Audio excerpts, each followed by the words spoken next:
धन्यवाद deputy chairman sir. मैं आपके माध्यम से सभी जो 9 माननीय सदस्यों ने इस चर्चा में भाग लिया उनका धन्यवाद ज्ञापित करता हूं। जैसे अधिकतर माननीय सदस्यों ने कहा कि भारतीय परंपरा में जो ग्राम पंचायतें थी वो मध्यस्थता का रोल अदा करती थी, इस बात में सच्चाई भी है। और ग्राम पंचायतों में जो मध्यस्थता का भाव था वो लंबे समय तक भारत में रहा, लेकिन जैसे ही ब्रिटिश रूल आया वो भाव कम होता गया और हम कोर्ट कचहरी के चक्कर में ज़्यादा पड़ते गए।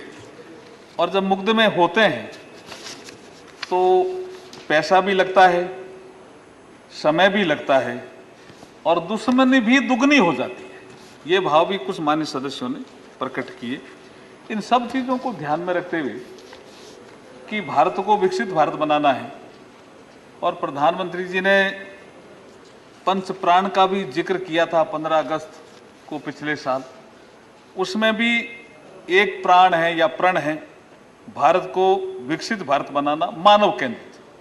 तो मानव के संवेदनाएं कैसे बढ़े, वो क्यों झगड़ता है, उसमें कैसे कमी करें, ये इसमें भाव छिपा हुआ है। गुलामी की मानसिकता के अंशों का अंत करना, ये भी एक भाव है। विरासत पर गर्व, अब माननीय सदस्य ने कहा कि विरासत पर गर्व करना चाहिए, ये भी एक भाव है। एकता और एकजुटता और कर्तव्य भाव को बढ़ाना, ये पंच प्रण है। इसके माध्यम से मैं कह सकता हूँ कि ब्रिटिश काल में जो मुकदमेबाजी का दौर ज़्यादा शुरू हुआ, उसके बाद समय समय पर जब देश आज़ाद हुआ तो ये विषय आया कि मीडिएशन कहाँ गायब हो गया। तो सुप्रीम कोर्ट के 2 फैसले हैं जिनका जिक्र मैं आपके माध्यम से करना चाहता हूं। माननीय सर्वोच्च न्यायालय ने एमआर कृष्णामूर्ति बनाम New India Insurance Company limited में कहा, मध्यस्थता के माध्यम से विवाद को सुलझाने के लिए मध्यस्थता अधिनियम बनाने की सख्त जरूरत है। There is a need to be a act of mediation. ये सुप्रीम कोर्ट ने कहा एमआर कृष्णामूर्ति बनाम New India Insurance Company Limited के केस में। उसके बाद एक और केस महत्वपूर्ण हुआ जो के श्रीनिवासन राव बनाम डीए दीपा।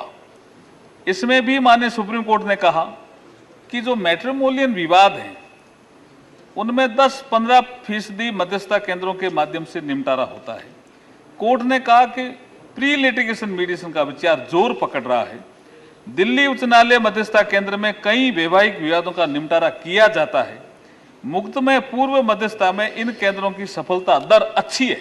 ये सुप्रीम कोर्ट ने एक ऑब्जर्वेशन दिया और सुझाव दिया कि यदि सभी मध्यस्थता केंद्र प्री लिटिगेशन डैश क्लिनिक स्थापित करें और पर्याप्त प्रचार प्रसार करके वैवाहिक विवादों का निपटारा किया जाए तो मुकदमे पूर्व निपटारे से कई परिवार कठिनाइयों से बच सकते हैं, जिसका जिक्र सुधांशु त्रिवेदी जी कर रहे थे कि हमारी फैमिली में भी विवाद हो रहे हैं।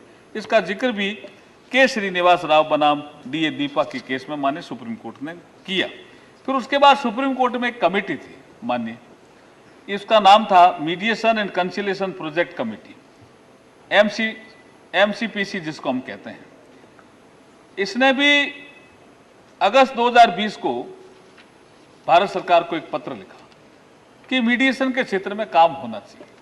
मैं ये इसकी हिस्ट्री इसलिए बता रहा हूँ कि ये क्यों बहुत पहले से भी काम चल रहा था, लेकिन इस दिशा में तेजी तब पकड़ी जब नरेंद्र मोदी जी की सरकार आई और उन्होंने उस पर गंभीरता से सोचा।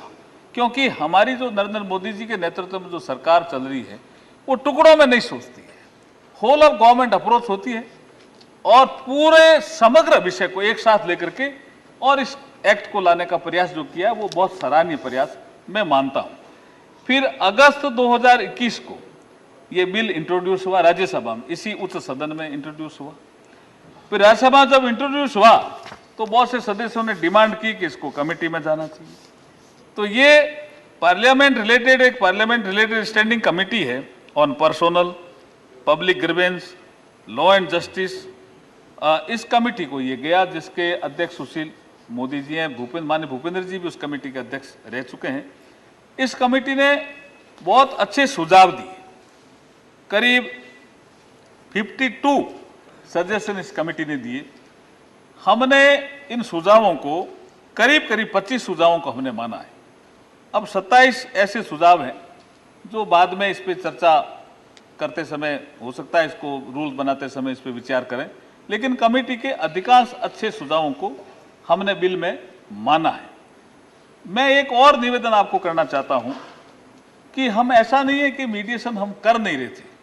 सीपीसी का जो सेक्शन 89 है उसके तहत ये काम होते थे, मीडिएशन सेंटर कोर्ट में बने हुए थे, लेकिन इसमें तेजी नहीं थी और एक लीगल फ्रेमवर्क नहीं होने से इसका कोई लीगल आधार नहीं था।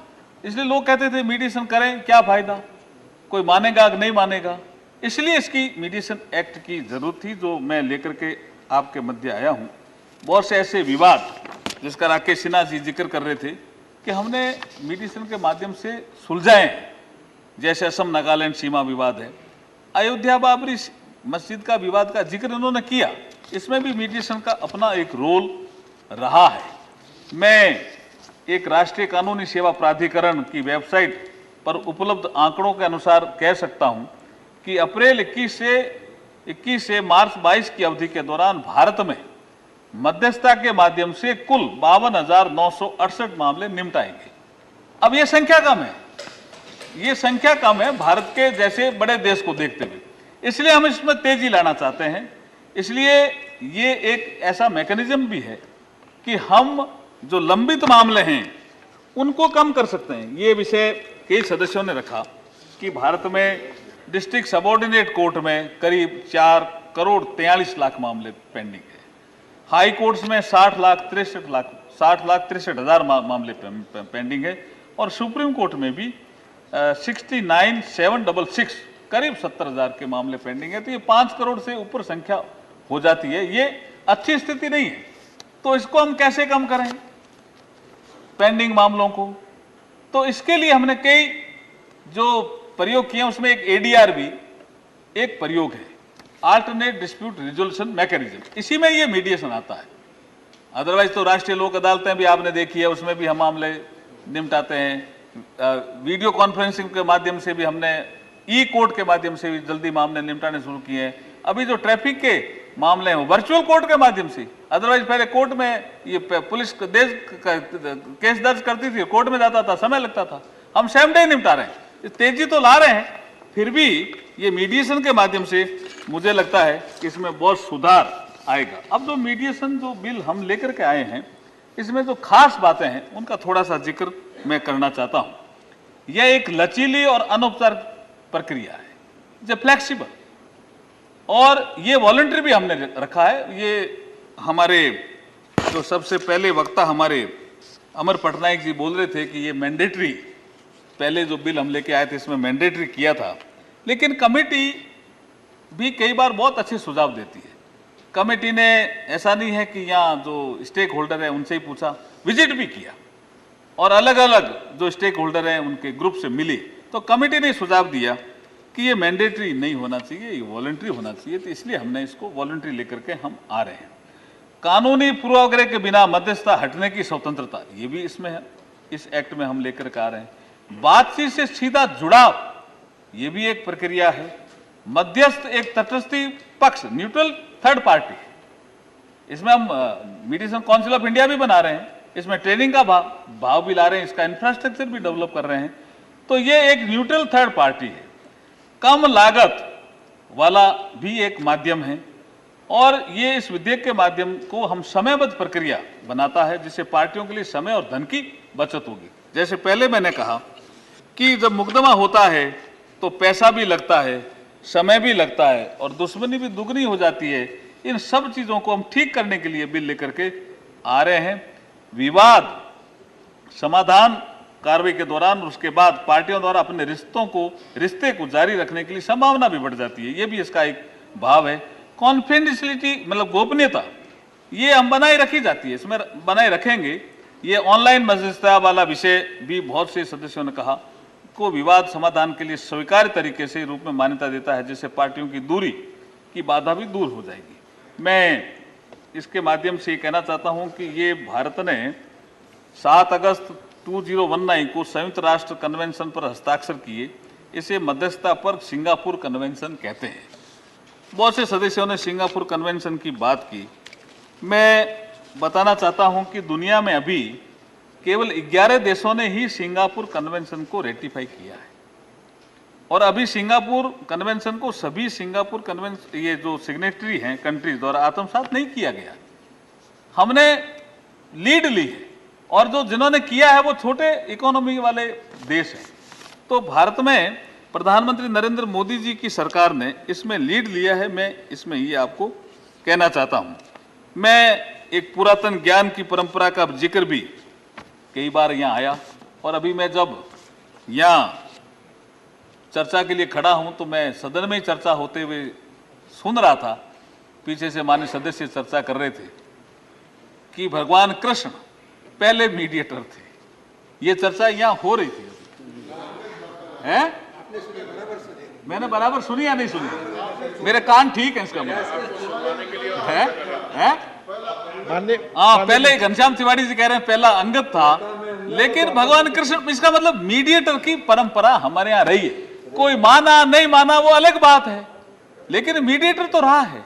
लेकिन इसको हम कानूनी पक्ष से मजबूत कर रहे हैं, इंफ्रास्ट्रक्चर खड़ा कर रहे हैं, ट्रेनिंग कर रहे हैं, मीडिएशन काउंसिल ऑफ इंडिया बना रहे हैं, रेगुलेशन दे रहे हैं। इसलिए जो भी दोनों पक्ष मिलकर के जब इस मध्यस्थता के भाव को और से एक समझौते पर आएंगे तो मुझे लगता है कि लंबित मामलों में भी कमी आएगी, ईज ऑफ डूइंग बिजनेस भी होगा।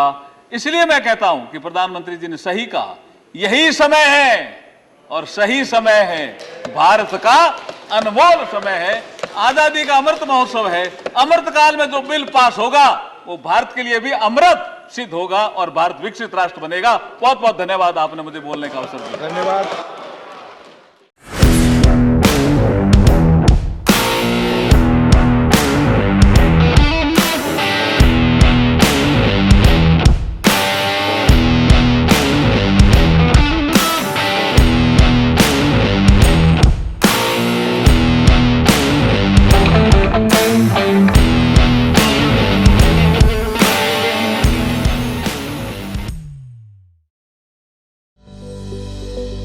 Welcome to K-Mall, a premium project by Kaleen Group.